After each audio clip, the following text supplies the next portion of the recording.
எங்கள் மத்தியிலே எழுந்தருளியிருக்கிற எங்கள் தேவாதி தேவனே, மகத்துவமுள்ள ஆண்டவரே, மகிமை பொருந்தினவரே, எங்கள் மத்தியிலே நீர் அப்படியே இருக்கிறதுக்காக உமக்கு ஸ்தோத்திரம். கர்த்தாவே, இந்த நாளே உம்முடைய சித்தம் எங்கள் மத்தியிலே செய்யப்படட்டும். ஆவியானவரே, எங்களுக்கு போதியுங்கப்பா, எங்களை நடத்துங்க. இயேசுவின் நாமத்தில் வேண்டிக் கொள்ளும் நல்ல பிதாவே, ஆமென், ஆமென். ஸ்தோத்திரம். நம்முடைய கர்த்தராகிய இயேசு கிறிஸ்துவின் நாமத்திற்கு மகிமை உண்டாகட்டும். Ehre sei dem Namen des Herrn. இந்த நாளிலே நாம் தேவனுடைய செய்திக்குள்ளே போவதற்கு ஆதாரமாக வேதத்திலிருந்து ஒரு பகுதியை நாம் வாசிக்க கேட்போம். யோவான் எழுதின நற்செய்தி நூல் 2ஆம் அதிகாரம் 1 to 11 வரை நாம் வாசிக்க கேட்போம். யோவான் எழுதின நற்செய்தி நூல் 2ஆம் அதிகாரம் 1 to 11 வரை நாம் வாசிக்க கேட்போம். Lass uns zum Wort Gottes übergehen und lass uns zusammen aufschlagen. Das Johannesevangelium, Kapitel 2 von 1 bis 11. மூன்றாம் நாளிலே கலிலேயாவில் உள்ள கானா ஊரிலே ஒரு கல்யாணம் நடந்தது. இயேசுவின் தாயும் அங்கே இருந்தாள். இயேசுவும் அவருடைய சீஷரும் அந்த கல்யாணத்துக்கு அழைக்கப்பட்டிருந்தார்கள். திராட்சரசம் குறைவுபட்ட போது இயேசுவின் தாய் அவரை நோக்கி, அவர்களுக்கு திராட்சரசம் இல்லை என்றாள். அதற்கு இயேசு, ஸ்திரீயே, எனக்கும் உனக்கும் என்ன, என் வேலை இன்னும் வரவில்லை என்றார். அவருடைய தாய் வேலைக்காரரை நோக்கி, அவர் உங்களுக்கு என்ன சொல்லுகிறாரோ அதன்படி செய்யுங்கள் என்றாள். யூதர்கள் தங்களை சுத்திகரிக்கும் முறைமையின்படியே ஒவ்வொன்று 2-3 குடம் தண்ணீர் கொள்ளத்தக்க 6 கற்றாடிகள் அங்கே வைத்திருந்தது. இயேசு வேலைக்காரரை நோக்கி, ஜாடிகளில் தண்ணீர் நிரப்புங்கள் என்றார். அவர்கள் அவைகளை நிறைய நிரப்பினார்கள். அவர் அவர்களை நோக்கி, நீங்கள் இப்பொழுது மொண்டு பந்தி விசாரிப்புக்காரனிடத்தில் கொண்டு போங்கள் என்றார். அவர்கள் கொண்டு போனார்கள். அந்த திராட்சரசம் எங்கே இருந்து வந்ததென்று தண்ணீரை மொண்ட வேலைக்காரருக்கு தெரிந்ததே அன்றி பந்தி விசாரிப்புக்காரனுக்கு தெரியாததினால் அவன் திராட்சரசமாய் மாறின தண்ணீரை ருசி பார்த்த போது மணவாளனை அழைத்து, எந்த மனுஷனும் முன்பு நல்ல திராட்சரசத்தை கொடுத்து ஜனங்கள் திருப்தியடைந்த பின்பு ருசி குறைந்ததை கொடுப்பான், நீரோ நல்ல ரசத்தை இதுவரைக்கும் வைத்திருந்தீரே என்றான். இவ்விதமாக இயேசு இந்த முதலாம் அற்புதத்தை கலிலேயாவில் உள்ள கானா ஊரிலே செய்து தம்முடைய மகிமையை வெளிப்படுத்தினார். அவருடைய சீஷர்கள் அவரிடத்தில் விசுவாசம் வைத்தார்கள். ஆண்டவர் இயேசு கிறிஸ்து செய்த முதலாவது அற்புதம், அதிகமாக நாம் எல்லாரும் வாசித்த வேத பகுதி. அதில் இருந்து சில காரியங்களை, சத்தியங்களை இந்த நாளிலே தேவ ஆவியோட உதவி ஒத்தாசையோடு நாம் கற்றுக்கொள்ளுவோம். Wir kennen die Stelle, unser Herr und Gott Jesus Christus, sein erstes Wunder, die er in Kana getan hatte, das Wasser in Wein verwandelt. Und mit der Hilfe des Heiligen Geistes wollen wir einige Dinge aus diesem Abschnitt uns anschauen. கானா ஊரிலே, கலிலேயாவில் உள்ள கானா ஊரிலே நடந்த ஒரு திருமண வைபவத்திற்கு இயேசுவும் அவருடைய தாயாரும் மட்டுமல்ல அவருடைய சீஷர்களும் கூட அழைக்கப்பட்டிருந்தார்கள். Es fand eine Hochzeit statt in Kana und nicht nur Jesus und seine Mutter, sondern auch die Jünger wurden eingeladen zu dieser Hochzeit. திருமண பந்தியிலே திராட்சரசம் குறைபட்டது. அந்த வேளையிலே இயேசுவின் தாயாகிய மரியாள் இயேசுவை பார்த்து அவர்களுக்கு திராட்சரசம் இல்லை என்று சொன்னார். Auf dieser Hochzeit war ein Mangel da, und zwar es war kein Wein mehr vorhanden. Und Jesus Mutter, die Maria, die kam zu Jesus und sagte Jesus, hey, die haben keinen Wein mehr. இந்த வார்த்தையை நான் சற்று யோசிக்கிறேன். இயேசுவை பார்த்து மரியாள் சொல்லுகிறார், அவர்களுக்கு திராட்சரசம் இல்லை. அப்ப இந்த வார்த்தையை மரியாள் சொன்னதுக்கு காரணம் என்ன, பின்னணி என்ன, இதன் பின்னாலே ஒரு சம்பவம், ஒரு சத்தியம் மறைந்திருக்கிறதை நாம் பார்க்கக்கூடியதாக இருக்கிறது. ஏனென்றால் மரியாள் இயேசுவை பார்த்து சொன்ன வார்த்தை, அவர்களுக்கு திராட்சரசம் இல்லை என்றார். Ich überlegte über diesen Satz und weil Maria geht zu Jesus hin und sagt, hey, die haben keinen Wein mehr. Und es verbirgt sich hinter dieser Aussage, hinter diesem, sag ich mal, Geschehnis, hinter diesem Ereignis etwas viel Tiefsinniges. Da verbirgt sich ein anderes Ereignis, was wir uns jetzt gleich nochmal anschauen werden. திராட்சரசம் இல்லை என்றால் அந்த திருமண பந்தியிலே அந்த மணவாளனுக்கு மிகுந்த அவமானமும் நிந்தையும் ஏற்படுகிறதுக்கு இடம் இருக்கிறது. ஆகவே ஆண்டவர் இயேசுவை பார்த்து மரியாள் சொன்னது, அவர்களுக்கு திராட்சரசம் இல்லை என்றார். Wenn auf einer Hochzeit kein Wein mehr vorhanden ist, dann ist das eine Schande für den Bräutigam. Und was passiert hier? Jesus Mutter, die Maria, die kommt geradewegs zu Jesus und sagt, die haben keinen Wein mehr. பழைய ஏற்பாட்டு காலங்களிலே நாம் புரட்டி பார்த்தால் அதிகமாக பந்திகளிலே அல்லது ராஜாக்களுடைய போஜனத்திலே திராட்சரசம் பரிமாறப்பட்டிருக்கதை நாம் பார்க்கக்கூடியதாக இருக்கிறது. Auch in der alttestamentlichen Zeit, wir können überall sehen, dass auf Hochzeitsfeiern oder bei einem großen Bankett, wo in einem königlichen Palast stattfindet, da wurde immer wieder Wein serviert. உதாரணமாக நாம் சொல்ல போனால் எஸ்தர் ராஜாத்தியுடைய காலத்திலே அகாஸ்வேரு ராஜா 180 நாள் வரைக்கும் தன்னுடைய பிரபுகளுக்கு ஒரு விருந்து செய்தார். 180 days கண்டினியூலி 180 நாள் வரைக்கும் அவர் ஒரு பெரிய விருந்து செய்தார். அந்த விருந்திலே அவர் திராட்சரசம், அதாவது நம்பர் 1 முதல் தரமான திராட்சரசம் அந்த பந்தியிலே பரிமாறப்பட்டது. நான் சொல்ல வருகிற காரியம் என்னவென்றால், பழைய ஏற்பாட்டிலே ராஜாக்களுடைய பந்தியிலே அவர்கள் திராட்சரசம் பரிமாறுறது வழக்கமாக இருந்திருக்கிறது. Selbst im Buch von Esther können wir lesen, dass der König Ahasverus eine große Feier ausgerufen hatte, die 180 Tage ging, und da gab es immer einen erstklassigen Wein, der serviert worden ist. Was ich damit sagen wollte, in der alttestamentlichen Zeit, überall wo eine Feier stattfand, da wurde immer wieder Wein serviert.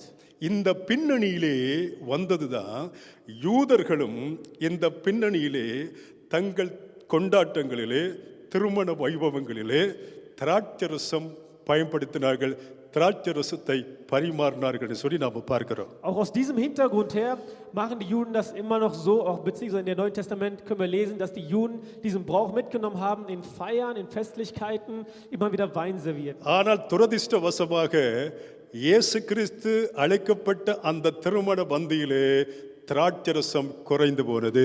Aber unglücklicherweise auf dieser Hochzeit, wo Jesus anwesend war, da war es Mangel an Wein. மணவாளன் வந்து இயேசுவிடத்தில் எதுவும் கேட்டதாக அல்லது அந்த பந்தி விசாரிப்புக்காரன் வந்து இயேசுவிடத்தில் எது கேட்டதாக இல்லை. மரியாள் அதிலே காட்சிக்குள்ளே வருகிறாள். அவள் சொல்லுகிறாள் இயேசுவை பார்த்து, அவர்களுக்கு திராட்சரசம் இல்லை என்று சொல்லி. Ihr könnt lesen, nicht der Bräutigam kommt und sagt zu Jesus, es ist kein Wein mehr vorhanden, auch nicht der Speisemeister, sondern Maria ist diejenige, die zu Jesus kommt und sagt, es fehlt Wein. ஒன்று நான் உங்களுக்கு முக்கியமாக இந்த வசனத்திலே அவர்களுக்கு திராட்சரசம் இல்லை என்று சொல்லி மரியாள் சொல்றது பின்னணி என்ன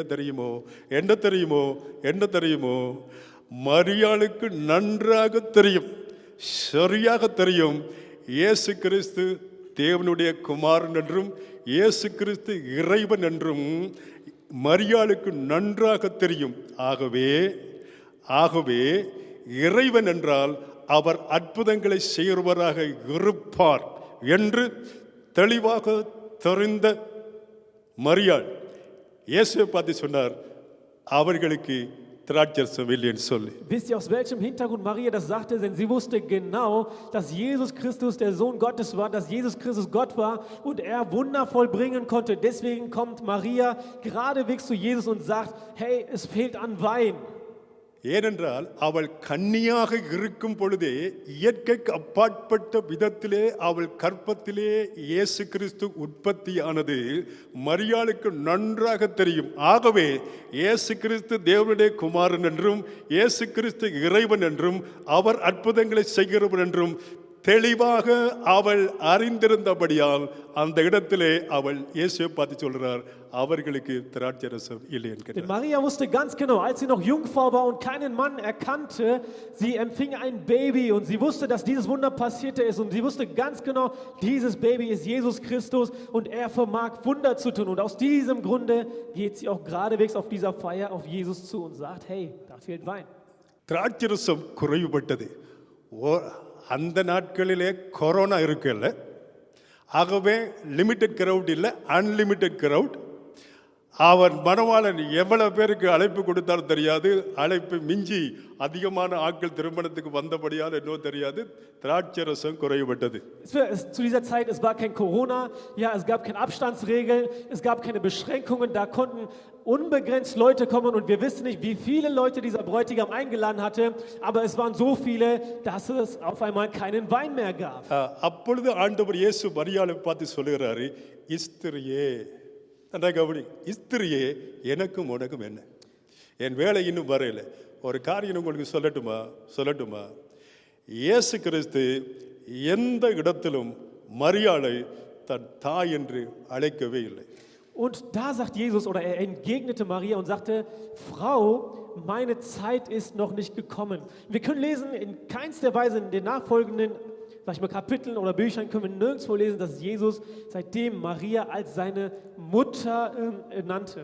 சிலுவையிலே தொங்கிக் கொண்டு இருக்கும் பொழுதும்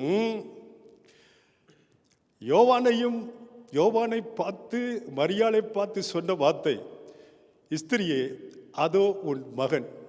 யோவானை பார்த்து சொல்ற, அதோ உன் தாய் என்றார்.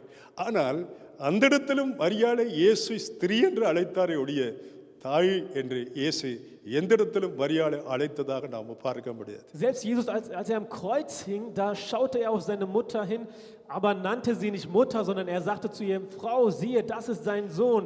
Und zu Johannes sagte er, siehe, das ist deine Mutter. So, திராட்சரசம் குறைபட்டது. ஆண்டவர் இயேசு கிறிஸ்து அற்புதம் செய்து அங்கே தண்ணீரை திராட்சரசமாக மாற்றி கானா ஒரு கல்யாணத்திலே தன்னுடைய முதலாவது அற்புதத்தை செய்தார் என்று இங்கே நாம் வாசிக்கிறோம். So, wir können hier lesen in diesem Abschnitt, es fehlte Wein, Jesus Christus hat Wasser in Wein verwandelt und hat sein erstes Wunder vollbracht und alle waren glücklich. திருமண பந்தியிலே தான் தேவனுடைய திருக்குமாரன் முதலாவது அற்புதத்தை செய்திருக்கிறார் என்பது நாம் இங்கே கவனிக்கத்தக்க ஒன்றாகும். Wir können hier nochmal ganz genau hinschauen, oder das fällt auf, dass sein erstes Wunder auf einer Hochzeit war. அருமையான தேவனுடைய ஜனமே, நன்றாக விளங்கிக் கொள்ளுங்கள். இறைவன் என்றால் அவர் அற்புதங்களை செய்கிறவராக இருக்க வேண்டும். இறைவன் என்றால் அவர் இயற்கைக்கு அப்பாற்பட்ட காரியங்களை செய்கிறவராக, அசாதாரணமான காரியங்களை செய்கிறவராக இருக்க வேண்டும். அப்படியால் தான் அவர் இறைவனாக இருக்க முடியும். So, wenn ein Gott, er muss Wunder vollbringen können, und ein Gott, er muss übernatürliche Dinge tun können. Nur dann kann ein Gott sein. இயேசு கிறிஸ்து தண்ணீரை ரசமாக மாற்றினார். Jesus hat Wasser in Wein verwandelt. பழைய ஏற்பாட்டிலே நம்ம பார்க்கும் பொழுது பார்வோனின் காலத்திலே தண்ணீரை ரத்தமாக மாற்றினார். Im Alten Testament können wir lesen, dass Gott Wasser in Blut verwandelt hatte zu der Zeit von Pharao. பிற்பாடு மோசே மூலமாக தன் ஜனங்களை நடத்தி கொண்டு போகும் பொழுது மாராவின் தண்ணீர், கசப்பாக இருந்த அந்த தண்ணீரை மதுரமாக மாற்றினார். Und später, als er durch Mose sein Volk leitete in der Wüste, hat er das Wasser in Mara, das bitter war, in ein süßes, genießliches Wasser verwandelt. இங்கேயோ தண்ணீரை திராட்சை ரசமாக மாற்றி அற்புதம் செய்தார். Und hier verwandelt er Wasser in Wein. இறைவன் என்றால் அவர் அற்புதங்களை செய்கிறவராக So இருக்க ein வேண்டும். Gott, er muss Wunder vollbringen. இயேசு கிறிஸ்து கானாவூர் கல்யாணத்திலே தண்ணீரை ரசமாக மாற்றி முதலாவது அற்புதத்தை செய்தார். So, Jesus Christus hat sein erstes Wunder auf der Hochzeit in Kana gemacht und vollbracht. இப்ப என்ன கவனிங்க. இயேசு கிறிஸ்து 2000 ஆண்டுகளுக்கு முதல் கானாவூர் கல்யாணத்திலே அற்புதங்களை செய்தது உண்மையானால் இன்றைக்கும் ஆண்டவர் இயேசு அற்புதங்களை செய்கிறவராக இருந்தே ஆக வேண்டும். So, hallelujah. wenn Jesus Christus vor 2000 Jahren auf der Hochzeit in Kana Wunder vollbracht hat, dann muss er auch heute noch Wunder vollbringen. You know why? ஏன் தெரியுமா? எபிரேயர் 13ஆம் அதிகாரம் 8ஆம் வசனம் இப்படியாக சொல்லுகிறது, இயேசு கிறிஸ்து நேற்றும் இன்றும் என்றும் மாறாதவர். Wisst hallelujah. ihr warum? Weil Hebräer 13,8 folgendes sagt: Jesus Christus ist gestern, heute und für immer der gleiche. Er verändert sich nicht. Jesus Christ will never change, yesterday, today, ever and forever. இயேசு கிறிஸ்து மாறாதவராக So, இருக்கிறார். unser Herr Jesus Christus, er ist immer der gleiche. So அப்படியானால் கானாவூர் கல்யாணத்தில் இயேசு கிறிஸ்து அற்புதங்களை செய்திருந்தால் நேற்றும் இன்றும் என்றும் மாறாதவர் என்று இருக்கிறபடியால் இன்றைக்கும் இயேசு கிறிஸ்து அந்த அற்புதங்களை, அப்படிப்பட்ட அற்புதங்களை செய்துதான் ஆக So, வேண்டும். wenn Jesus Christus auf der Hochzeit dort in Kana Wunder vollbracht hatte und weil die Schrift ja sagt, er ist immer der gleiche, dann musste er auch heute Wunder vollbringen. அருமையான தேவ ஜனமே, அற்புதங்களின் காலம் முடிந்து போய்விட்டது என்கின்ற அனாவசியமான காரியங்களை போதனைகளை நம்பாதிருங்கள் என்று சொல்லுகிறேன். So meine Lieben, wenn ihr Botschaften hört, dass die Wunder von Jesus Christus aufgehört haben, glaubt es nicht. இயேசு கிறிஸ்து இன்றைக்கும் அற்புதங்களை செய்கிறார். Jesus Christus macht heute noch Wunder. இயேசு கிறிஸ்து இன்றைக்கும் அதிசயங்களை காண Er macht பண்ணுகிறார். heute immer noch Wunder. காரணம் என்னவென்றால் ஆண்டவர் இயேசு கிறிஸ்து உயிரோடு இருக்கிறார். அல்லேலூயா, Der Grund ஸ்தோத்திரம். ist, Jesus Christus lebt. அவர் உயிரோடு இருக்கிறபடியால் இன்றைக்கும் அற்புதங்களை செய்கிறவராக இருக்கிறார். Und weil er lebt, macht er heute noch Wunder. நாம் ஆராதிக்கிற தேவன் அற்புதங்களின் தேவன். Der Gott, den wir preisen, er ist ein Gott der நாம் Wunder. ஆராதிக்கிற தேவன் நம்முடைய தேவைகளை சந்திக்கிற தேவன். Wir preisen den Gott, der unsere Bedürfnisse kennt. அருமையான தேவ ஜனமே, இங்கே கானா ஒரு கல்யாணத்திலே திராட்சரசம் குறைந்த போது கர்த்தராகிய இயேசு கிறிஸ்து அந்த குறைவை நிறைவாக்கினார். Heute auf dieser Hochzeit, wo kein Wein mehr da war, dieser Mangel wurde behoben durch Jesus Christus. இன்றைக்கு உங்கள் மனத்திரைகளிலே நான் எழுத விரும்புகிறேன் என்னவென்றால், ஆண்டவர் இயேசு கிறிஸ்து குறைவுகளை நிறைவாக்குற தேவன். கர்த்தருடைய பரிசுத்த நாமத்துக்கு Was மகிமை ich உண்டாகட்டும். heute auf euren Herzenstafel schreiben möchte, ist, Gott, unser Gott, Jesus Christus, er ist ein Gott, der alle Mängel behebt. உங்களுடைய குறைவுகளையும் என்னுடைய வாழ்க்கையில் இருக்கிற குறைவுகளை நிறைவாக்க வல்லவராகிய ஆண்டவர் இயேசு கிறிஸ்துவுக்கு மகிமை உண்டாவதாக. Zur Ehre sei dem Herrn Jesus Christus, der alle Mängel in unserem Leben beheben kann. ஏனென்றால் ஆண்டவர் இயேசு கிறிஸ்து இன்றைக்கும் உயிரோடு இருக்கிறார். Weil Jesus Christus lebt heute noch. ஆகவே கானாவூர் கல்யாணத்திலே குறைவை நிறைவாக்கி ஆண்டவர் இயேசு கிறிஸ்து அற்புதம் செய்தார். Und auf der Hochzeit in Kana hat Gott, Jesus Christus, den Mangel beseitigt, behoben und ein Wunder vollbracht. இனிமே நான் செய்திக்குள்ளே போவோம். So, jetzt möchte ich in die Botschaft reingehen. இன்றைய செய்தியின் தலைப்பு கானாவூர் கல்யாண வீட்டில். So, der Titel der heutigen Predigt lautet auf der Hochzeit in Kana. கானாவூர் கல்யாண வீட்டிலே நடந்த ஒரு அற்புதத்தை குறித்து நாம் பார்த்து கொண்டிருக்கிறோம், சிந்தித்துக் கொண்டிருக்கிறோம், தியானித்துக் So, wir கொண்டிருக்கிறோம். schauen uns gerade oder wir meditieren gerade ein Wunder, das in Kana auf der Hochzeit passiert ist. எனக்கு நன்றாக தெரியும், நீங்கள் இந்த சம்பவத்தை பல தடவைகள் So, வாசித்திருப்பீர்கள். ich weiß ganz genau, ihr habt schon zahlreiche Male diesen Abschnitt gelesen. But நான் இந்த சம்பவத்தை ஒரு விதமாக பார்க்கிறேன். அந்த விதத்தை இந்த நாளிலே உங்களோடு பகிர்ந்து கொள்ள விரும்புகிறேன். Aber ich schaue auf diesen Abschnitt von einer anderen Perspektive und möchte es euch heute rüberbringen. அது என்னவென்றால் தண்ணீர் திராட்சரசமாக மாறிற்று. Und zwar, das Wasser verwandelte sich in Wein. தண்ணீர் தானாக திராட்சரசமாக மாறவில்லை, அல்லது இன்னொருவர் தண்ணீரை திராட்சரசமாக மாற்றவில்லை. அங்கே அமர்ந்திருந்த ஆண்டவர் இயேசு கிறிஸ்துவே தண்ணீரை திராட்சரசமாக மாற்றினார். So, das Wasser verwandelte sich nicht von selbst in Wein oder kein Mensch ist dazu gekommen, hat es verwandelt, sondern Gott, Jesus Christus, hat es selbst in Wein verwandelt. தண்ணீர் திராட்சரசமாக மாறுவதை நான் பார்த்தபோது, படித்தபோது, நான் கண்டுகொண்டதும், நான் கவனித்ததும், நான் கைக்கொள்ள விரும்புறதும், நான் உங்களுக்கு கற்றுக் கொடுக்க விரும்புறதுமான 3 முக்கியமான காரியங்களை உங்களுக்கு முன்பாக வைக்க விரும்புகிறேன். So, als ich darüber nachdachte, dass Wasser in Wein verwandelt wurde und darüber nachdachte, sind mir 3 Dinge klar geworden, die ich lernen sollte, die ich erkannte und das auch euch beibringen möchte. தேவ ஜனமே, தேவனுடைய வசனத்துக்கு உங்கள் இதயத்தை திறந்து வைக்கும்படி கர்த்தராகிய இயேசுவின் நாமத்திலே உங்களை அன்போடு Meine கேட்டுக்கொள்கிறேன். Lieben, im Namen unseres Herrn Jesus Christus bitte ich euch, eure Herzen zu öffnen für das Wort Gottes. ஏனென்றால் யோவான் 8ஆம் அதிகாரத்திலே ஆண்டவர் இயேசு இப்படியாய் சொன்னால், தேவனால் பிறந்தவன் தேவனுடைய வசனத்துக்கு செவி கொடுக்கிறான். நீங்கள் தேவனாலே பிறவாதபடியால் தேவனுடைய வசனத்துக்கு செவி கொடுக்காமல் இருக்கிறீர்கள் என்று. So, denn in Johannes Kapitel 8 sagt Jesus Folgendes, und zwar, wer durch Gott geboren ist, der hört auf seine Worte, aber ihr jedoch seid nicht durch Gott geboren.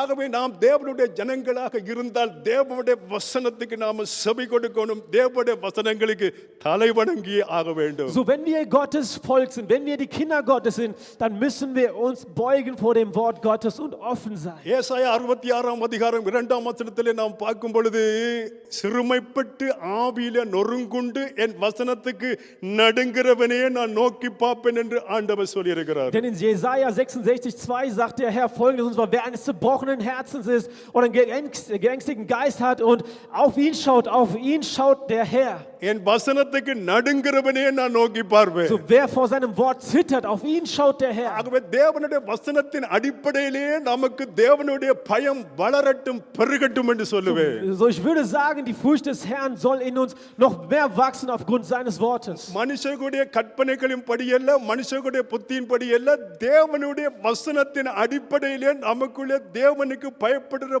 பயம் பெருக வேண்டும், வளர வேண்டும். அந்த தேவ பயத்திலே நாம் வாழ வேண்டும், வளர வேண்டும். Nicht aufgrund von Menschen oder auf unserem Verstand oder so. Nein, aufgrund seines Wortes soll die Furcht des Herrn in uns noch mehr wachsen und zunehmen.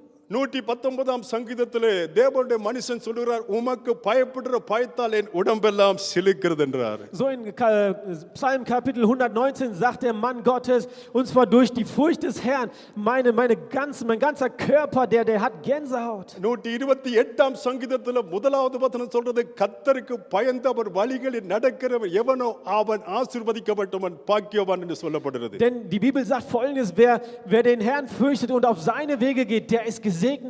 34 சங்கீதத்திலே வாசிக்கிறோம், பிள்ளைகளே வந்து எனக்கு செவி கொடுங்கள், கர்த்தருக்கு பயப்படுதலை நான் உங்களுக்கு போதிப்பேன் என்கிறார். In Psalm 34 steht geschrieben, meine Kinder, kommt und hört meine Worte. கர்த்தருக்கு பயந்தவைகளை தேவனுடைய தூதன் பாளையம் இறங்கி அவைகளை பாதுகாக்கிறான் என்று 34 சங்கீதத்திலே தாவீது சொல்கிறார். Denn David sagt in seinem Psalmen, wer vor dem Herrn fürchtet, für die haben sogar Schutz durch seine Engel. அருமையான தேவனுடைய பிள்ளைகளே, நாம் இப்பொழுது செய்திக்குள்ளே போக போறோம். So meine lieben Kinder, lasst uns in die Botschaft reingehen. அது என்னவென்றால் தண்ணீர் திராட்சரசமாக மாறினது. Was ist die Botschaft? Das Wasser verwandelte sich இந்த in Wein. தண்ணீர் திராட்சரசமாக மாறுவதிலே 3 காரியங்களை நாம் கற்றுக்கொள்ள போகிறோம். So wir wollen 3 Dinge lernen, wie das Wasser in Wein verwandelt wurde. முதலாவது, தண்ணீர் திராட்சரசமாக மாறின போது முதலாவது அதன் நிறம் மாறிட்டு, இரண்டாவது அதன் சுவை மாறிட்டு, மூன்றாவது அதன் தரம் மாறிட்டு. நன்றாக கவனிங்க. தண்ணீர் திராட்சரசமாக மாறிட்டு. So das Wasser verwandelte sich in Wein.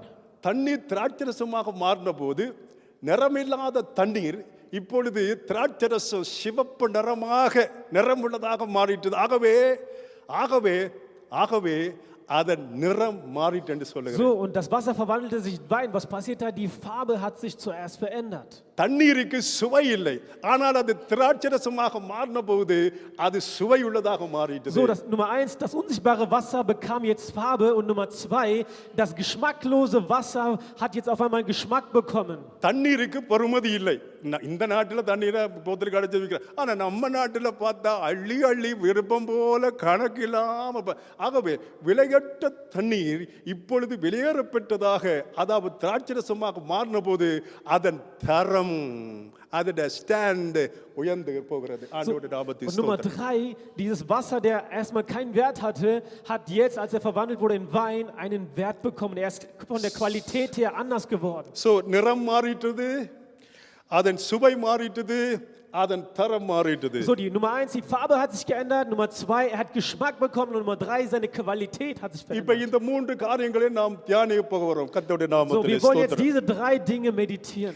1 கொரிந்தியர் 2 அதிகாரம் 13 வசனம், 1 கொரிந்தியர் 2 அதிகாரம் 13 வசனம் சொல்றது, ஆவிக்குரியவைகளை ஆவிக்குரியவர்களோடு சம்பந்தப்படுத்தி காண்பிக்கிறோம் என்று சொல்லி. So, in 1. Korinther Kapitel 13, Vers 2 steht geschrieben, und wenn ich prophetisch reden könnte, அதை போலவே இப்பொழுது நான் சொன்ன இந்த 3 காரியங்களையும் நம்முடைய ஆவிக்குரிய வாழ்க்கையோடு சம்பந்தப்படுத்தி வியாக்கியானப்படுத்துகிற தயவு செய்து கேட்டுக்கொள்ளுங்கள். So, genau. Es steht geschrieben, und zwar lasst uns die geistlichen Dinge mit den geistlichen verbinden und die weltlichen mit den weltlichen. Das heißt, lasst uns diesen Abschnitt, was hier geschrieben steht, mit den geistlichen verbinden. So, முதலாவது நிறம் மாறிட்டு என்று பார்க்கிறோம். So, Nummer 1, die Farbe hat sich verändert. இது நம்முடைய வாழ்க்கையிலே ஏற்படுகிற மாற்றத்தை குறிக்கிறது. So, das deutet auf eine Veränderung unseres Lebens There hin. is a change in my life. So, da muss eine Veränderung in mein Leben kommen. நான் ரட்சிக்கப்பட்டிருக்கிறேன் என்பதற்கு அடையாளம் என்ன? ஆண்டவர் இயேசுவினாலே அழிவிலிருந்து நித்திய நரகத்திலிருந்து பாதுகாக்கப்பட்டிருக்கிறேன் என்பதற்கு அடையாளம் என்ன? என்னுடைய வாழ்க்கையிலே ஏற்பட்டிருக்கிற மாற்றம், என்னுடைய வாழ்க்கை வாழ்க்கையில் ஏற்பட்டிருக்கிற வித்தியாசம் அதற்கு அடையாளம். ஆகவே நிறம் மாறிட்டு என்று சொன்னால் என் வாழ்க்கை மாறுகிறது, மாற்றப்பட்டிருக்கிறது. என் வாழ்க்கையை மாற்றின மகத்துவம் உள்ள ஆண்டவருக்கு மகிமை So, உண்டாவதாக. wenn die Farbe sich verändert hat, das bedeutet, das ist eine Veränderung. Wie kann man eine Veränderung erkennen? Ich bin gerettet, ich wurde vor dem Verderben gerettet durch Jesus Christus, durch sein Blut gewaschen. Wie kann ich das erkennen? Durch die Veränderung in meinem Leben.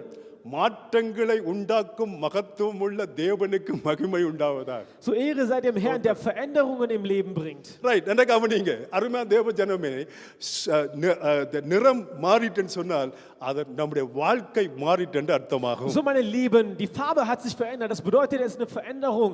Das heißt, mit den Geistlichen verbunden zu sein, unser Leben hat sich verändert. சாதாரணமாக இருந்த தண்ணீர் இப்பொழுது அதன் நிறம் மாறிவிட்டது பாருங்க. Ein normales Wasser, was bislang keinen Wert hatte, hat sich jetzt verändert. Es hat eine Veränderung bekommen. அந்த மாற்றத்தை உண்டு பண்ணினவர் ஆண்டவராகிய இயேசு கிறிஸ்து. Und அல்லேலூயா. diese Veränderung kam nur durch allein Jesus Christus. ஒரு மனுஷனுடைய வாழ்க்கையிலே மாற்றத்தை உண்டு பண்ணுகிற வல்லமையுள்ள தேவன் கர்த்தராகிய இயேசு கிறிஸ்து. ஸ்தோத்திரம். அல்லேலூயா. Die Ehre sei unserem Herrn Jesus Christus, der allein Veränderungen im Leben eines Menschen bringt. இத்தனை ஆண்டுகளுடைய ஊழிய பாதையிலே நான் பலரை பார்த்திருக்கிறேன். எப்படியோ இருந்தவர்களை இப்படியாக மாற்றி வைத்திருக்கிற ஆண்டவர் இயேசுவே, உம்முடைய நாமத்திற்கு நான் தலை வணங்குகிறேன் அப்பா. So, ich habe in meinen so vielen Jahren des Dienstes so viele Menschen gesehen, die so viele Veränderungen gebracht haben, und ich bin immer wieder erstaunt, wie Gott diese Menschen auf so eine wundersame Art und Weise verändert hat. மனைவியால மாற்ற முடியாத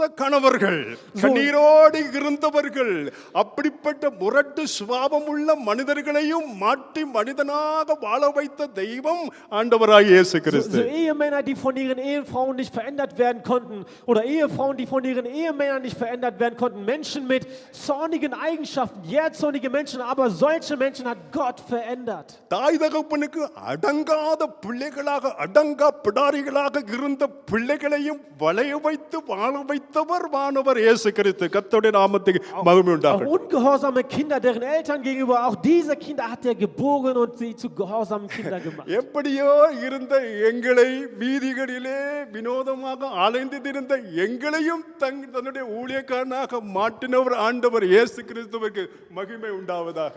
Selbst uns, die wir ziellos umherirrten auf dieser Welt, uns hat er zu seinen Kindern gemacht, zu seinen Ministranten, zu seinen Dienern. வாழ்க்கையிலே மாற்றங்களை உண்டாக்குறவர் ஆண்டவராகிய இயேசு கிறிஸ்து. So, Jesus Christus ist der Einzige, der Veränderungen in unserem Leben bringt. அருமையான தேவனுடைய பிள்ளைகளே, ஒரு மனுஷன் தன்னாலே தன்னை மாற்றிக்கொள்ள முடியாது. சொல்ல போனால் என்னாலே என்னை மாற்ற முடியாது. So, meine Lieben, ein Mensch kann sich von sich aus nicht verändern. Oder mit anderen Worten gesagt, ich kann mich durch meinen eigenen Willen mich nicht verändern. நான் மாற விரும்பினாலும் மாற முடியல. மாற விரும்பினாலும் மாற முடியல. ஆனால் ஆண்டவர் இயேசு கிறிஸ்து நம்முடைய வாழ்க்கையில வந்தபோது நம்முடைய வாழ்க்கையை மாற்றின தேவனுக்கு மகிமை உண்டாகட்டும். ஸ்தோத்திரம். அல்லேலூயா. Selbst wenn ich wollte mich verändern, aber ich kann es nicht, irgendwie schaffe ich es nicht. Aber nur durch allein Jesus Christus kannst du dich அருமையான verändern. தேவனுடைய பிள்ளைகளே, வாழ்க்கை மாறிட்டா அர்த்தம் என்ன? So, meine Lieben, wenn unser Leben sich verändert, was bedeutet das? இதை கொஞ்சம் சற்று ஆழமாக நான் விளக்க விரும்புகிறேன். So, lass uns ein bisschen tiefgründiger darüber forschen. Life change, வாழ்க்கையிலே மாற்றம் என்று சொன்னால் அதன் அடிப்படை அர்த்தம் என்னுடைய வாழ்க்கையின் சுபாவம், என்னுடைய நேச்சர், என்னுடைய நேச்சர் வந்து மாறுகிறது, மாற்றப்படுகிறது, மாற்றப்பட்டு கொண்டே இருக்கு. It is ongoing process. Meine Lebensveränderung, was bedeutet das? Das heißt, meine Eigenschaften ändern sich, meine menschliche Natur, diese negative Natur, die ich ehemals besessen habe, die ist weg, und zwar, ich erneuere mich. Das அருமையான bedeutet das. தேவனுடைய பிள்ளைகளே, ரட்சிக்கப்பட்டிருக்கிற நம்முடைய சுபாவங்கள் மாற்றப்பட வேண்டும், மாற்றப்பட்டே ஆக வேண்டும். So, diese Eigenschaften, die ich, bevor ich bekehrt worden habe, die müssen verändert werden, und das muss das ist ein laufender Prozess, der immer wieder verändert wird. அப்போஸ்தலனாகிய பேதுரு எழுதுகிறாரு, திவ்ய சுபாவத்துக்கு பங்குள்ளவர்களாகிய நீங்கள். திவ்ய சுபாவம் என்றால் பரிசுத்த சுபாவம். இன்னும் ஒரு படி பேர போனால் தெய்வீக சுபாவம். It is nature of God. ஒரு தெய்வீக சுபாவம். அதாவது நம்முடைய சுபாவங்கள் மாற வேண்டும். ஏன் தெரியுமோ? அவருடைய குமாரனுடைய சாயலுக்கு ஒப்பா இருக்கும்படி அவன் நம்மை முன்னறிந்திருக்கிறாராம் என்று ரோமரில் நாம் வாசிக்கிறோம். Denn Petrus sagt, hey, lasst uns teilhaben an der göttlichen Natur. Das heißt, göttliche Eigenschaften, unsere menschlichen Eigenschaften müssen verschwinden. Wir müssen der göttlichen Eigenschaft teilhaben. Weil, wisst ihr warum? Weil Gott uns erschaffen hat zu seinem Sohns Ebenbild. Das heißt, zu dem Ebenbild von Jesus Christus. நாம் மாறி மாறி மாறி தேறி தேறி குருபை போல ஆண்டவர் இயேசுவை போல வர வேண்டும் என்பது பிதாவாகிய தேவனுக்கு நம்மை குறித்த பிரதானமான நோக்கமாக இருக்கிறது. அறிவோமே. Denn Gott will, dass wir uns tagtäglich immer wieder uns verändern, so wie Jesus Christus werden. Das ist sein Ziel, sein Wille für uns. பொதுவாக நாம் எல்லாரும் ஒரு உண்மையை அறிந்து கொள்ள வேண்டும், ஒத்துக்கொள்ள வேண்டும். அது என்னவென்றால், நாம் எல்லாருக்கும் ஒரு ஒரு நம்முடைய நம்முடைய நம்முடைய ஒரிஜினல், அதாவது நம்முடைய சொந்த சுபாவங்கள் உண்டு. நன்றாக விளைக்கொள்ளுங்க. தமிழில் வடிவாக சொல்ல போனால் பிறவி குணம்னு சொல்லுவாங்க இல்லையா? நமக்கு ஒவ்வொருவருக்குள்ளே ஒவ்வொருத்தரும் ஒவ்வொரு மாதிரி இருக்கிறோம் இல்லையா? ஒவ்வொருவரும் ஒவ்வொரு விதம். எல்லாவற்றையும் வச்சு நடத்துறதுன்றது இலகுவானது இல்லை. கதைக்கலாம், காரியங்களை சொல்லலாம். வச்சு இயக்கிறது என்பது இலகுவான காரியம் இல்லை என்பதை அறிந்து கொள்வது கடினமாக இருக்கலாம், ஒரு காலத்தில் புரிந்து கொள்ள. ஆனால் நான் சொல்ல வர காரியம் என்னவென்றால், நம்முடைய ஒரிஜினல் சுபாவங்கள், நம்முடைய சொந்த சுபாவங்கள் மாற வேண்டும், மாற்றப்பட்டே ஆக வேண்டும். So, was wir erkennen müssen und akzeptieren müssen, ist bei der Geburt, wenn wir erzogen werden, wir entwickeln eine eigene Natur. Wir haben bestimmte Eigenschaften, die negativ sind. Ja, Jähzorn, Zorn und so weiter und so fort. Diese Eigenschaften, die müssen verändert werden. நாம் ரட்சிக்கப்பட்டிருக்கிறோம், ஆண்டவர் இயேசுவை நம்புகிறோம். ஸ்தோத்திரம். கோவிச்சு கொள்ளாதீங்க. ஆராதனைக்கு நாம் வருகிறோம், கர்த்தரை ஆராதிக்கிறோம். தேவை, வசனத்தின்படி நாம் அதை செய்யணும். ஆனால் நான் சொல்ல வர காரியம் என்னவென்றால், நம்முடைய சுபாவங்கள் மாற்றப்பட வேண்டும். காலங்கள் கழிந்தாலும், வருஷங்கள் புரண்டு ஓடினாலும், என் சுபாவங்கள் மாறாமல் அப்படியே நான் இருப்பேனாக இருந்தால், எப்படி நான் வளர்கிறது, எப்போது நான் மாறுகிறது, எப்போது தேவ சாயலை நான் தரித்து கொள்கிறது. Wir mögen vielleicht bekehrte Christen sein, wir mögen Jesus Christus angenommen haben, wir mögen immer zum Gottesdienst kommen, ja, aber wenn in meinem Leben keine Veränderung zu sehen ist, wenn ich meine Eigenschaften nicht verändere, was soll es mir bringen am Ende? ஆகவே அருமையான தேவனுடைய பிள்ளைகளே, நம்முடைய சுபாவங்கள் மாற வேண்டும். So daher, meine Lieben, unsere Eigenschaften, unser Verhalten muss sich verändern. உங்களுக்கு தெரியும் உங்களை பற்றி, எனக்கு தெரியும் என்னை பற்றி. இப்போ பொதுவாக நாம் மற்றவர்களுடைய சுபாவங்களை பார்க்கிறோம், வேணுமென்றால் ஜட்ஜ் பண்ணுறோம். அந்த பிரதர் அப்படி, இந்த சிஸ்டர் இப்படி, அவ இப்படி, இவர் அப்படி என்று நாம் மற்றவர்களை குறித்து கருத்து சொல்லுவோம். ஆனால் நம்மை குறித்து என் சுபாவம் என்ன, நான் எங்கே மாறணும், எங்கே மனம் திரும்பணும் என்று என்னை நான் பார்க்கிறது தேவனுக்கு முன்பாக நன்மையும் செம்மையுமாக இருக்கும். Ihr kennt euch und ich kenne mich selbst. Aber in der Regel, was machen wir? Wir schauen immer auf andere Menschen und beschreiben andere Menschen. Dieser Bruder ist so, dieser Schwester ist so. Und gegebenenfalls fangen wir sogar an zu richten und sagen, hey, diese Person ist so und lästern dann herum. Aber wir vergessen an dieser Stelle über uns selber nachzudenken, uns selber zu analysieren und selber eine Veränderung durchzuführen. That is church. அதுவே சபையாகும். சபை என்கின்றது ஒரு ஸ்தாபனம் அல்ல. சபை என்கின்றது தேவனுடைய பிள்ளைகள் கூடி வரும் இடம். அங்கே தேவ ஆவியானவர் அசைவாடுகிறார். தேவ ஆவியானவர் மூலமாக நம்முடைய சுபாவங்கள் தேவனுடைய வசனத்தின் அடிப்படையிலேயே மாற்றப்படுகிறது, மாற்றப்பட்டு கொண்டு இருக்கிறது. So, das ist die Gemeinde, da wo Gottes Präsenz ist, da wo Gott durch sein Wort, durch seinen Heiligen Geist unsere Eigenschaften verändert und laufend verändert wird. நான் மாறிவிட்டேன் என்று என்னால இதுவரைக்கும் சொல்ல முடியல. So, ich kann niemals sagen, ich habe mich verändert. நான் இன்னும் மாறிக்கொண்டு இருக்கிறேன் என்று சொல்லுவேன். Aber ich verändere mich, das kann ich sagen.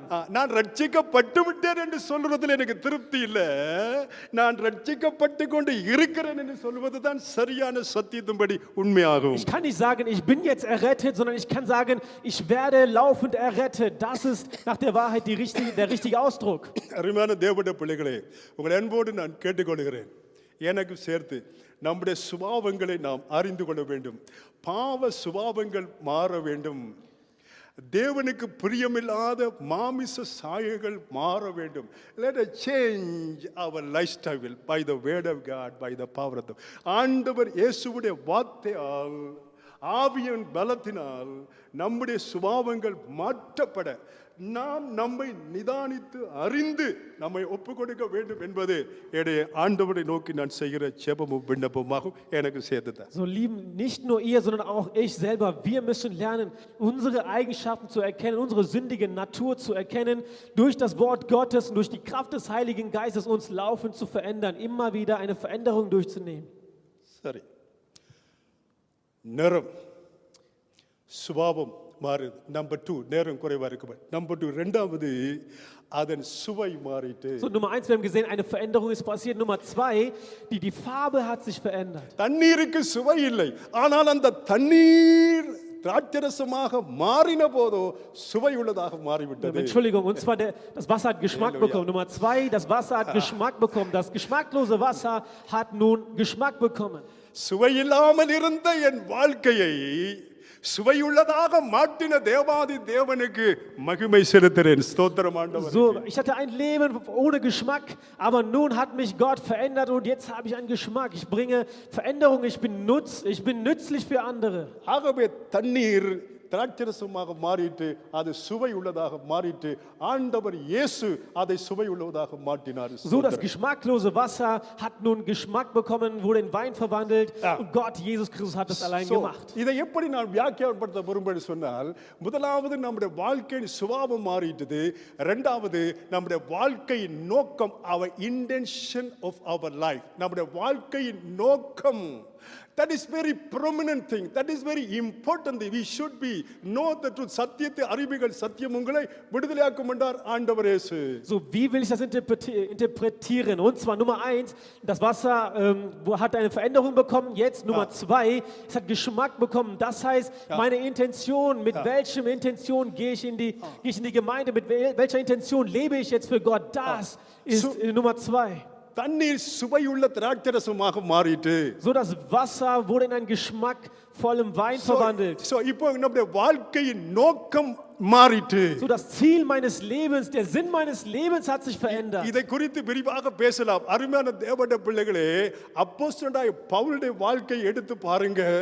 அவன் தமஸ்குவுக்கு போகிற வழியிலே ஆண்டவர் இயேசு அவரை சந்திக்கும் வரைக்கும் நன்றாக விளையாடுங்க, தன்னுடைய நோக்கத்துக்காக தனக்கு சரியெனப்பட்டதை நிறைவேற்றுறதுக்கு தீவிரம் உள்ளவனாக இருந்தான். ஆனால் என்றைக்கு ஆண்டவர் இயேசு அவனை சந்தித்தாரோ அதற்கு பிற்பாடு அவருடைய வாழ்க்கை நோக்கம், intention of his life change by the Lord of ஆண்டவர் இயேசுவினாலே up and down ஆக மாறி போட்டது பாருங்க. Wir können als Beispiel den Apostel Paulus nehmen, der ehemals Saulus war.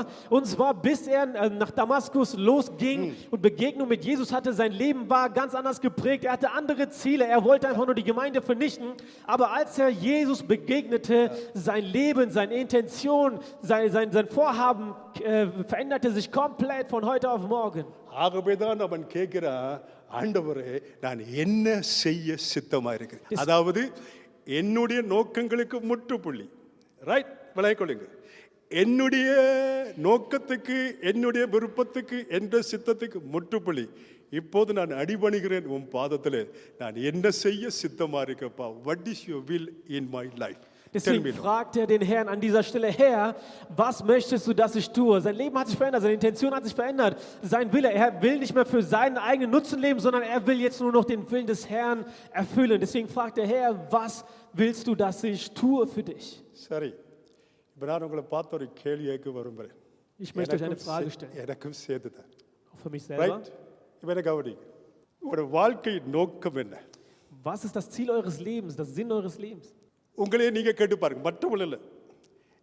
என்ன நோக்கத்திற்காக நீ வாழுகிறாய்? So, nicht andere, sondern fragt euch selber mal, für welchen Ziel, also welchem Sinn hat euer Leben? அல்லது எண்ணத்தை நிறைவேற்றுறதுக்கு நீ வாழ்ந்து Oder கொண்டிருக்கிறாய். anders ausgedrückt, was möchtest du in deinem Leben erfüllen? That is very important thing. நீங்கள் தேவனாலே பாதுகாக்கப்பட்டிருக்கிறீர்கள். நானும் நீங்களும் நித்திய அக்கினியிலிருந்து, அழிவிலிருந்து, நரகத்தின் கோரப்படியிலிருந்து பாதுகாக்கப்பட்டிருக்கிறோம் தேவ கிருபையினாலே. ஸோ நன்றாக கவனிங்க. இன்றைக்கு நான் உங்களை பார்த்து நீ என்னத்துக்காக வாழ்றேன்டா, நான் சொல்றேன் நான் பிள்ளைகளுக்காக வாழ்றேன். So, wenn mich jemand fragt, hey, warum lebst du oder was möchtest du erfüllen, dann sage ich, ich lebe für meine Kinder oder einige sagen das.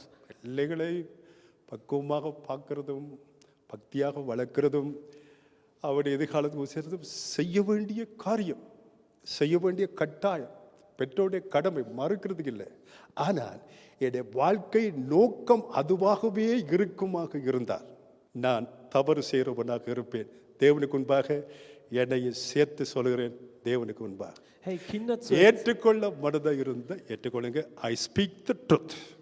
Kinder zu erziehen, das ist eine wichtige Sache. Kinder in Gott zu erziehen, Kinder den richtigen Weg zu zeigen, das ist sehr wichtig. Aber wenn ich sage, ich lebe nur für meine Kinder, dann ist das der falsche Weg, dann hast du irgendetwas verfehlt. Denn unser Ziel sollte nicht das sein, nur für die Kinder, nur für die Familie zu leben, sondern für Jesus Christus, um seinen Willen zu erfüllen. நான் வேத வசனத்துக்கு விரோதமாக விகற்பமாக பேசினா என்னோட பேசுங்க. Right, நல்லா கவனிங்க, நல்லா விளை கொடுங்க. நம்முடைய வாழ்வில் நோக்கம் என்ன? இங்கே தான் நாம் சரிப்பட வேண்டி இருக்கிறது. எனக்கு சேர்த்து தான் நான் உன்ட்ட பேசுறதுக்கு முதலாவது நான் என்ன யோசிப்பேன்.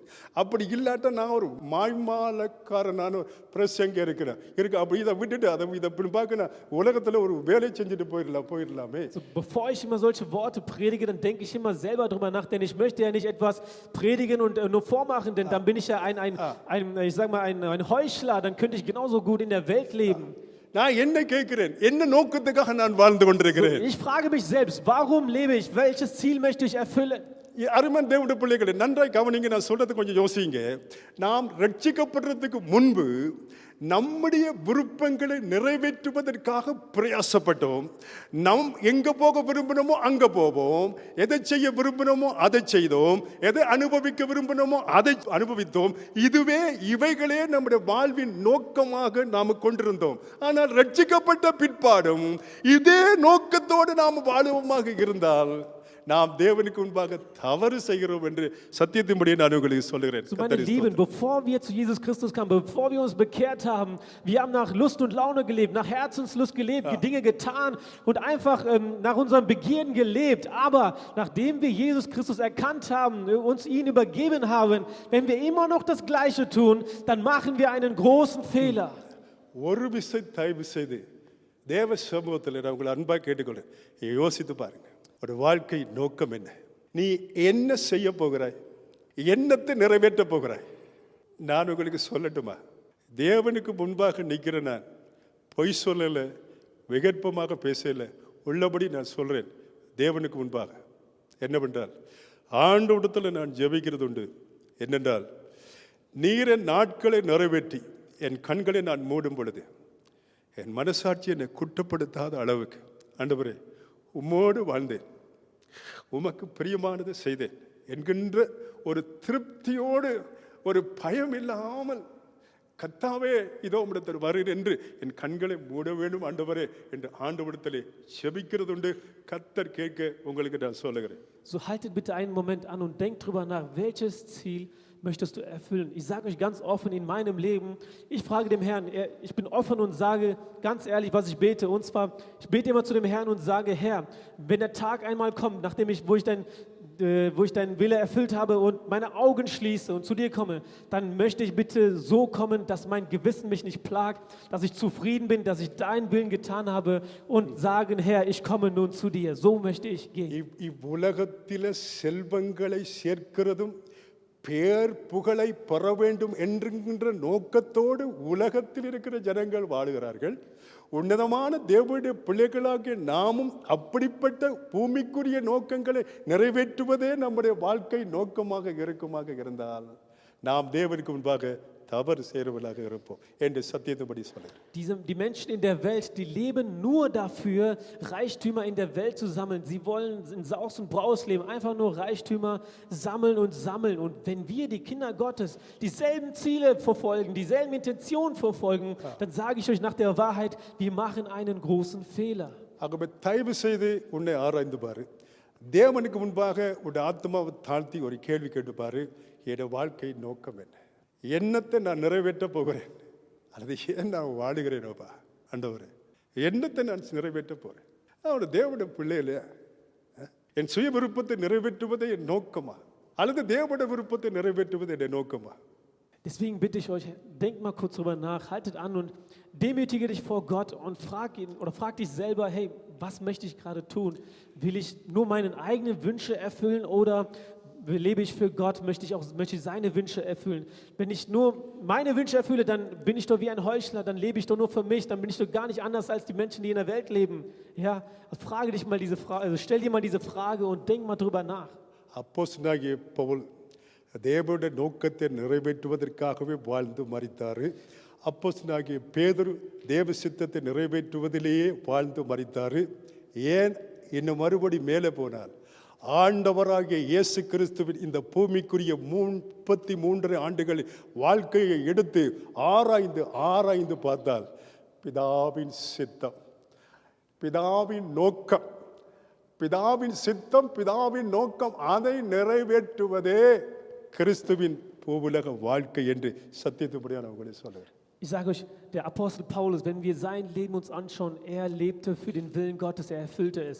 Apostel Petrus, er lebte für den Willen Gottes, er hat es erfüllt. Und wenn wir noch einen Schritt weiter gehen, unser Herr Jesus Christus, wenn wir ihn uns anschauen, er lebte durch und durch, nur um den Willen des Vaters zu erfüllen. You young people, வாலிப பிள்ளைகளே, உங்கள் வாலிப பிராயத்தில் பலவித எண்ணங்கள், பலவித கற்பனைகள், எதிர்கால கனவுகள் வர்றதுக்கு இடம் உண்டு. ஆனால் தேவனுடைய ஊழியக்காரன் நான் உங்களுக்கு சொல்கிறேன், உங்கள் எதிர்காலத்தை குறித்து நீங்கள் கற்பனை பண்ணுறது தப்பில்லை. ஆனால் ஒன்றே நான் உங்களுக்கு சொல்ல விரும்புகிறேன். என்ன பண்ணுறான், வாலிப பிராயத்தில் உன் சிருஷ்டிகரை நினைத்து உன் நோக்கத்தை, உன் வாழ்வின் நோக்கத்தை, உன் வாழ்க்கையின் நோக்கத்தை நீர் அவருக்குள்ளே அமைத்து கொள்ள வேண்டும் என்று கர்த்தராகிய இயேசுவின் நாமத்திலே உங்களுக்கு புத்தி சொல்லுகிறேன். So euch junge Leute möchte ich sagen, in eurem Alter, da erscheinen viele Pläne, viele Gedanken über eure Zukunft und viele Dinge, aber es ist nichts Falsches, aber ich möchte euch nur eins sagen: Denke in deiner Jugend an deinen Schöpfer und mögest du deine Pläne in die Hände Gottes übergeben und vor allem frage dich nach dem Willen des Herrn, dass du den Willen des Herrn primär erfüllst. 4 காலங்கள் இருக்கிறது. அது என்னவென்றால், தமிழில் சொன்னால் மாரிகாலம், கோடை காலம், அப்புறம் இலையுதிர் காலம், இளவேநீர் காலம் அப்படி சொல்லுவார்கள். ஆங்கிலத்தை சொல்ல போனால் winter, summer, Autumn and Spring.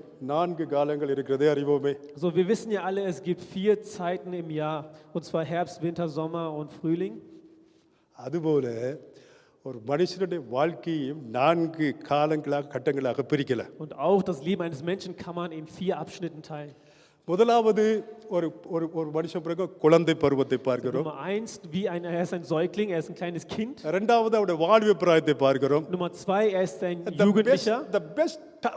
ஒரு மனுஷனுடைய வாழ்க்கையில மிகவும் சிறப்பான ஒரு காலம் என்றால் அது வாலிப காலம் தான். Die beste Blütezeit, sagen wir, in einem Menschen ist seine Jugendzeit. ஆகவேதான் சத்துரு பிசாசு என்ன செய்யறான்றா, வாலிப நாட்களிலே தான் அதிகமான பிள்ளைகளை டர்ன் பண்ண ட்ரை பண்றான். அவர்கள் வாலிப நாட்களிலே தன்னை பின்பற்ற வேண்டும், தன்னுடைய ராஜ்யத்துக்குள்ளே அவர்களை கொண்டு வர வேண்டும் என்று வாலிப நாட்களிலே வாலிப பிள்ளைகளுக்கு விரோதமாக அதிகமாக கிரியை செய்கிறான் என்கின்ற சத்தியத்தை நான் உங்களுக்கு சொல்லட்டும். Deswegen ist der Teufel auch viel hinter den Jugendlichen her, hinter den jungen Menschen, und will, dass diese jungen Menschen seine Ziele verfolgen, dass sie seinen Weg folgen. Und deswegen sage ich euch, passt auf. Go to the world. உலகத்துக்குள்ள போய் பாருங்க, ஏராளமான வாலிப பிள்ளைகள் தங்களுடைய வாழ்க்கையை கெடுத்து கொண்டதை நாம பார்க்கிறோம். Geht in der Welt, schaut euch an, wie viele Jugendliche ihr Leben einfach in den Verderben senden. பல வாலிப பிள்ளைகள் போதை வஸ்துக்கு அடிமையாக கிடக்கிறதை பார்க்கிறோம். Wir können sehen, wie viele Jugendliche an Drogen abhängig sind. பல வாலிப பிள்ளைகள் பொல்லாத அசுத்தமான பாவத்துக்குள்ளே அகப்பட்டு கிடக்கிறதை பார்க்கிறோம். So, wir sehen viele Jugendliche, die sind verstrickt in Sünden. அந்த வாலிப பிள்ளைகள் பிள்ளைகளை பெற்றோரால திருத்த முடியல. Und die Eltern, die können diese Kinder nicht retten. இந்த அரசாங்கத்தால அவர்களை மாற்ற முடியல. Nicht mal die Regierung kann diese Kinder retten. புத்திஜீவிகளாலேயும் அவர்களை ஒரு வழிக்குள்ளே கொண்டு வர முடியல. Niemand kann diese Menschen oder diese Kinder in den richtigen Weg bringen. இப்படிப்பட்ட உலகத்திலே வாழுகிற வாலிப பிள்ளைகள், சபையில இருக்கிற கர்த்தரை நம்புகிற வாலிப பிள்ளைகள், உங்களுடைய எதிர்கால நோக்கத்தை தேவன் அறிந்திருக்கிறபடியால் உங்கள் எதிர்காலத்தை குறித்து கற்பனை பண்ணீங்க தப்பில்லை. ஆனா அவைகள் தேவனுக்கு ஏற்றதாக நன்மையாக இருக்க வேண்டும் என்று சத்தியத்துப்படி நான் உங்களுக்கு ஆலோசனையாக சொல்லுகிறேன். Deswegen sage ich euch Kinder, die hier in der Gemeinde seid, es ist nicht falsch, Pläne zu haben für die Zukunft, aber denkt daran, dass Gott auch einen Plan über euch hat und versucht euren Plan, euren Willen mit dem Willen Gottes in Einklang zu bringen. ஆகவேதான் வாலிப பிராயத்தில் உன் சிருஷ்டிகரை, உன்னை உண்டாக்கினவரை, உன்னை உருவாக்கினவரை, உனக்கு உரு கொடுத்து இந்த உலகத்துக்கு அனுப்பின உன்னதமான தேவனை நினை என்று வேதம் சொல்கிறது. Deswegen steht es geschrieben, du junger Mensch, das heißt du Jugendlicher, in deiner Jugendzeit denke an deinen Schöpfer, der dich erschaffen hat, der dich kennt, der deine Zukunft, der deine Vergangenheit, Präsenz und Zukunft kennt. Denke an ihn. அன்பான வாலிப பிள்ளைகளே, நீங்க எங்கு போனாலும் எதை செய்தாலும் தாய் தகப்பனுக்கு மறைக்கலாம். ஆனால் ஆண்டவர் இயேசுவுக்கு மறைவாக ஒன்றும் இல்லை என்பதை நான் அழுத்தம் திருத்தமாக உங்களுக்கு சொல்லிக்கொள்ள விரும்புகிறேன். So meine Lieben, uns Jugendliche, ihr könnt vielleicht euren Eltern verbergen, wo ihr hingeht, was ihr macht, aber ich möchte euch sagen, vor unserem Herrn Jesus Christus, der alles sieht, vor ihm könnt ihr nichts verbergen. Specially நான் அடிக்கடி கண்டிக்கிற ஒரு காரியம், உங்கள் கைகளிலே தவழுகிற mobile. நன்றா விளையாடுங்க. நான் இது குறித்து அதிகமாக யோசிக்கிறது உண்டு. நான் உங்களுக்கு ஒரு காரியம் சொல்கிறேன்,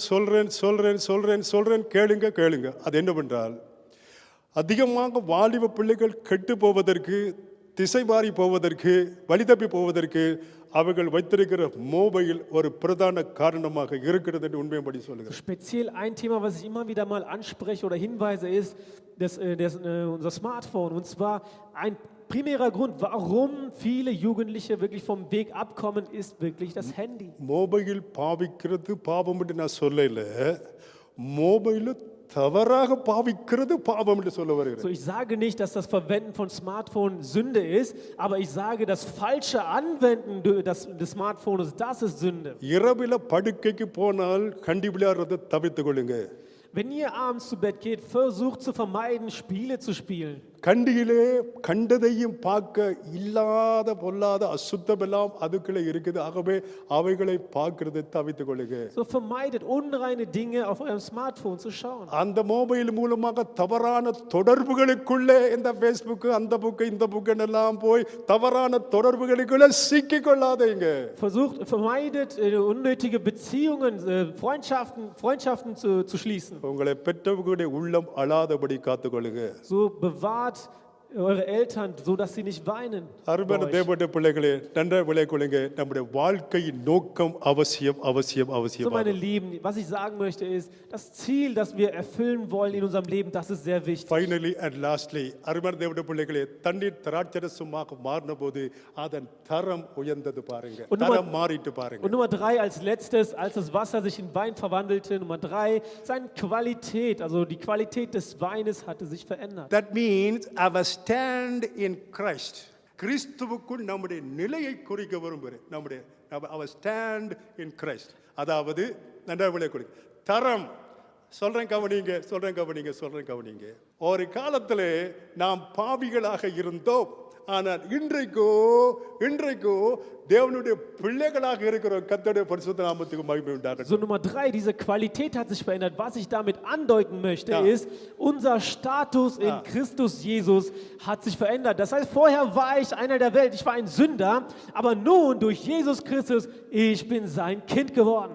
1 யோவான் 3ஆம் அதிகாரம் 1ஆம் வசனத்திலே நாம் பார்க்கும் பொழுது, பிள்ளைகள் என்று அவர் நம்மை அழைத்தபடியால் அவர் நம்மேலே பாராட்டின அன்பு எவ்வளவு பெரிதென்று பாருங்கள் என்று வேதம் சொல்றது. In 1. Johannes steht geschrieben, er hat uns seine Kinder genannt und dadurch erkennen wir seine grenzenlose Liebe.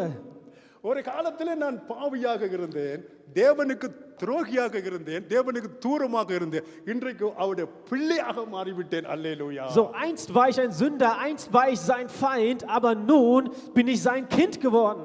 நாம் ஒரு காலத்திலே பாவிகளாக இருந்தோம், இன்றைக்கு நாம் நீதிமான்களாக்கப்பட்டிருக்கிறோம். அல்லேலூயா. So ich war ein Sünder, aber nun bin ich durch Jesus Christus ein Gerechter.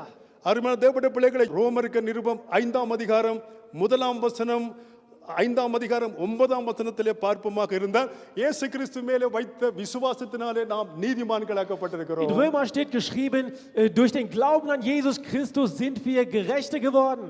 5:9 சொல்லுகிறது, இயேசு கிறிஸ்துவின் இரத்தத்தினாலே நாம் In நீதிமான்களாக்கப்பட்டிருக்கிறோம். Römer 5,9 steht es geschrieben, durch das Blut von Jesus Christus sind wir gerecht geworden. Our stand in Christ, நம்முடைய நிலை, நம்முடைய தரம் கர்த்தராகிய இயேசு நாமத்துக்கு மகிமை Und unser உண்டாகட்டும். Status, unsere Qualität hat sich nun verändert. ஒரு காலத்திலே நாம் அந்தகாரமாக இருந்தோம் அல்லது இருளாக இருந்தோம், இன்றைக்கு வெளிச்சத்தின் பிள்ளைகளாக இருக்கிறோம், வெளிச்சமாகவே இருக்கிறோம் என்று வேதம் நமக்கு சொல்லுது. அல்லேலூயா. கர்த்தருடைய பரிசுத்த நாமத்துக்கு So die மகிமை Schrift sagt, உண்டாகட்டும். wir waren einst die Finsternis selbst, wir waren die Finsternis, aber nun sind wir Licht geworden. எபேசியர் 5:8 பார்க்கிறோம், அந்தகாரமாக இருந்த நம்மை வெளிச்சத்தின் பிள்ளைகளாக மாற்றின தேவனுக்கு மகிமை உண்டாவதாக. அல்லேலூயா. Wir lesen in Epheserbrief 5,8, wir waren einst die Finsternis selbst, aber nun hat er uns zu Kinder des Lichts gemacht. Halleluja. ஒரு காலத்தில் நாம் அந்தகாரமாக இருந்தோம், அமாவாசையாக இருந்தோம், இன்றைக்கு நம்மை வெளிச்சத்தின் பிள்ளையாக மாற்றியிருக்கிற நம்ம ஆண்டவர் இயேசு கிறிஸ்துவின் நாமத்திற்கு மகிமை உண்டாவதாக. ஸ்தோத்திரம். So Ehre sei unserem Herrn Jesus Christus, der uns einst, die wir Finsternis waren, nun Kinder des Lichtes gemacht hat. ஒரு காலத்தில் நாம் பாவிகளாக இருந்தோம், So, wir waren ein இன்றைக்கு Sünder. தேவனுக்கு முன்பாக பரிசுத்தவான்களாக இருக்கிறோம். கர்த்தருடைய பரிசுத்த நாமத்தை ஸ்தோத்திரம். Wir waren mal ein Sünder, aber nun sind wir vor Gott geheiligt und wir sind Heilige vor ihm. 1 கொரிந்தியர் 1ஆம் அதிகாரம் 1ஆம் 2ஆம் வசனம், 2 கொரிந்தியர் 1ஆம் அதிகாரம் 1ஆம் வசனங்களை பார்த்தீங்களா இருந்தால் நான் சொல்லுகிற இந்த குறிப்பை நீங்க பார்க்க முடியும். So bin, அதாவது ஒரு காலத்தில் நாம் பாவிகளாக இருந்தோம், இன்றைக்கோ கர்த்தருக்கு முன்பாக அவருடைய கிருபையினால் தேவனுக்கு முன்பாக நாம் பரிசுத்தவான்களாக இருக்கிறோம். so, ihr könnt den Korintherbrief nachlesen, im 1. Korintherbrief, dass wir einst Finsternis selbst waren, aber durch das Blut von Jesus Christus, wir waren Sünder, aber durch das Blut von Jesus Christus sind wir nun Heilige, wir sind geheiligt worden. இப்படி நான் சொல்லும் பொழுது சில பேருக்குள்ள ஒரு கேள்வி வருது, என்ன தெரியுமா? நான் இன்னும் திருந்த வேண்டி இருக்குது, நான் இன்னும் மாற வேண்டி இருக்குது, பட் இவர் நம்ம பரிசுத்தவான் சொல்லுறாரு, இது எப்படி என்று ஒருவேளை நீங்க யோசிக்கலாம். Ihr mögt euch vielleicht gerade in euch fragen, wie kann es denn sein? Ich muss doch noch so viel mich verändern, ich muss doch mich bekehren von einigen Dingen. Wie kann er dann sagen, ich bin nun heilig, ich bin heilig vor Gott?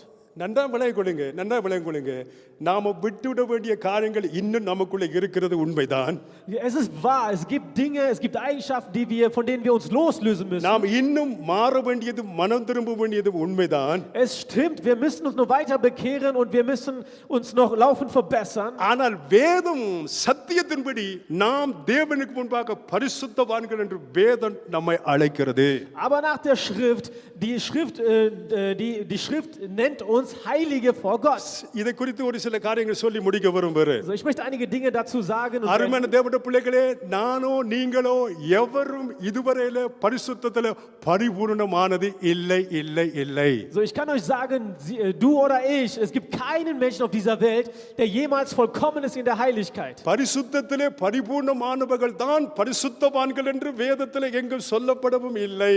Und die Bibel sagt auch nicht, dass nur die Heilige sind, die vollkommen sind, die heilig sind. அதே நேரத்தில் பாவிகளை வேதம் பரிசுத்தவான் என்று அழைக்கவும் இல்லை. Und gleichzeitig werden Sünder auch nicht als Heilige ஆனா berufen. நாம் பாவிகளாக இருந்தோம், இன்றைக்கு தேவனுடைய பிள்ளைகளாக இருக்கிறோம். Aber wir waren ein Sünder und so nun sind wir Kinder நாம் தேவனுடைய Gottes. பிள்ளைகளாக மாறின பொழுது நம்முடைய அனைத்து பாவங்களையும் தேவன் மன்னித்து விட்டார். Gott hat all unsere Sünden vergeben, als wir uns bekehrt haben. இப்பொழுது தேவனுடைய வசனத்தை கேட்டு கேட்டு கேட்டு நம்முடைய சுபாவங்கள், நம்முடைய லைஃப் ஸ்டைல் மாறிக்கொண்டிருக்கிறது. Und nun hören wir das Wort Gottes und das Wort Gottes verändert uns laufend und unser Lifestyle verändert sich. நாம் கிறிஸ்துவின் சாயலிலே வளர்ந்து கொண்டிருக்கிறோம். So, wir werden zum Ebenbild unseren Herrn Jesus Christus. இன்னும் சொல்ல போனா நாம் ஒருவரும் பரிசுத்தத்திலே பரிபூர்ணமானவர்கள் அல்ல, ஆனால் பரிபூர்ணத்தை நோக்கி நாம் முன்னேறி கொண்டிருக்கிறோம். So, um genau zu sein, wir sind nicht vollkommen important. in der Heiligkeit, aber wir gehen auf die Vollkommenheit zu. அதனால தான் வெளிப்படுத்தும் விசேஷம் கடைசி அதிகாரத்தில் வாசிக்கிறோம் இல்லையா, பரிசுத்தம் உள்ளவன் இன்னும் இன்னும் இன்னும் இன்னும் பரிசுத்தமாகட்டும். Deswegen lesen wir in der Offenbarung, es steht geschrieben, der heilig ist, soll noch heiliger werden. Es geht noch mehr. அருமையான தேவனுடைய பிள்ளைகளே, நீங்களும் நானும் கிறிஸ்து இயேசுவுக்கு உள்ளாக பிதாவாகிய தேவனுக்கு முன்பாக பரிசுத்தவான்கள் என்று வேதம் நம்மை அழைக்கிறது. So, meine Lieben, die Bibel sagt, wir sind durch Jesus Christus vor Gott, unserem Vater, Heilige. இதுக்குள்ள இன்னும் ஒரு முக்கியமான சத்தியம் இருக்கிறது. அது என்னவென்றால், பிதாவாகிய தேவன் நம்மை, தன்னுடைய பிள்ளைகளாகிய நம்மை, தன்னுடைய குமாரன் மூலமாக அவருக்கு ஊடாக நம்மை பார்க்கிறார். கல்வாரி சிலுவையின் இரத்தத்திற்கு ஊடாக பிதாவாகிய தேவன் நம்மை பார்க்கிறபடியால் கிறிஸ்துவின் நீதியும் கிறிஸ்துவின் பரிசுத்தமும் என்னை மூடி இருக்கிறது. ஆகவே பிதாவாகிய தேவனுக்கு முன்பாக நான் பரிசுத்தவானாக இருக்கிறேன். அல்லேலூயா. That is true and truth. Was ich euch noch sagen möchte, und zwar unser Gott, Vater, er schaut durch seinen Sohn Jesus Christus auf uns. Das heißt, durch das Blut, was am Golgotha vergossen worden ist, durch dieses Blut schaut er auf uns und dieses Blut hat uns reingewaschen. Wir sind Heilige und Gerechte. பிதாவாகிய தேவன் தன்னுடைய குமாரன் கிறிஸ்து மூலமாக அவருக்கு ஊடாக நம்மை பார்க்கிறாரு. அவர் மூலமாக நம்மை தெரிந்து கொண்டும் இருக்கிறார். ஆகவே பிதாவாகிய தேவனுக்கு முன்பாக நாம் கிறிஸ்துவின் மூலமாய் பரிசுத்தவான்களாக இருக்கிறோம். கர்த்தருடைய பரிசுத்த நாமத்துக்கு ஸ்தோத்திரம். So Gott Vater schaut durch seinen Sohn Jesus Christus auf uns. Durch das Blut von Jesus Christus schaut er auf uns, weil wir dadurch gerecht sind und geheiligt sind. கானாபோர் கல்யாண வீட்டிலே தண்ணீர் திராட்சரசமாக மாறிட்டு, அதன் நிறம் மாறிட்டு, அதன் சுவை மாறிட்டு, அதன் தரம் மாறிட்டு என்று நாம் பார்க்கிறோம். So, auf der Hochzeit in Kana haben wir jetzt gerade meditiert, diesen Abschnitt, dieses Ereignis. Das Wasser wurde in Wein verwandelt. Zuerst eine Veränderung. Das Wasser bekam eine Veränderung. Das Wasser bekam eine Farbe. Es bekam Geschmack. Und Nummer 3, die Qualität des Wassers bzw. des Weines hat sich geändert. Es hat eine Qualität bekommen. நமது வாழ்க்கையிலே மாற்றங்களை உண்டாக்குற மகத்துவம் உள்ள தேவனுக்கு ஸ்தோத்திரம். So, Ehre sei dem Herrn, der in unserem Leben Veränderungen bringt. Lass uns aufstehen. எல்லோரும் நாம் பயபக்தியாக தேவ சமூகத்தில் எழுந்து நின்று கேட்ட தேவனுடைய வார்த்தைகளுக்கு நம்மை நாம் ஒப்புக் கொடுப்போம். கர்த்தர் நல்லவர். இயேசு இன்றைக்கும் அற்புதங்களை செய்கிறாரு. குறைவுகளை நிறைவாக்குறாரு. நம்முடைய சுபாவங்களை மாற்றுகிறாரு. நம்முடைய வாழ்க்கையின் தரத்தை உயர்த்தி வைத்திருக்கிறாரு. சுவை உள்ளதாக மாற்றியிருக்கிறாரு. நம்முடைய சுபாவங்களை மாற்றுகிற நம்முடைய ஆண்டவர் இயேசுவுக்கு மகிமை கனத்தை நாம் செலுத்துவோம். இன்றைக்கும் இயேசு கிறிஸ்து அற்புதங்களை செய்கிறார். ஏனென்றால் இன்றும் என்றும் அவர் ஜீவிக்கிறார்.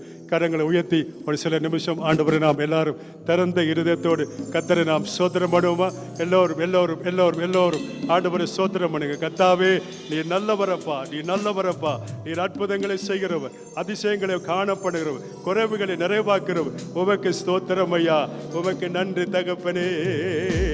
அற்புதர் அற்புதர் அற்புதர் அற்புதர் இயேசு அற்புதர். அன்பினோர் வாழ்வை இன்பமாய் மாற்றும் இயேசு அற்புதர்.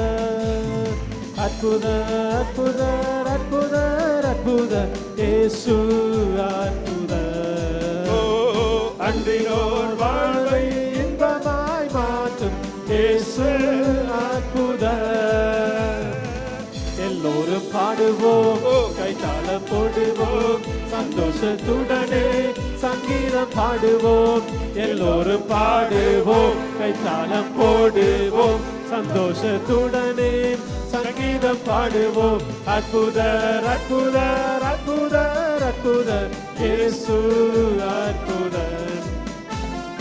அன்பினோர் வாழ்வை இன்பமாய் மாற்றும் இயேசு அற்புதர்.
ஹalleluya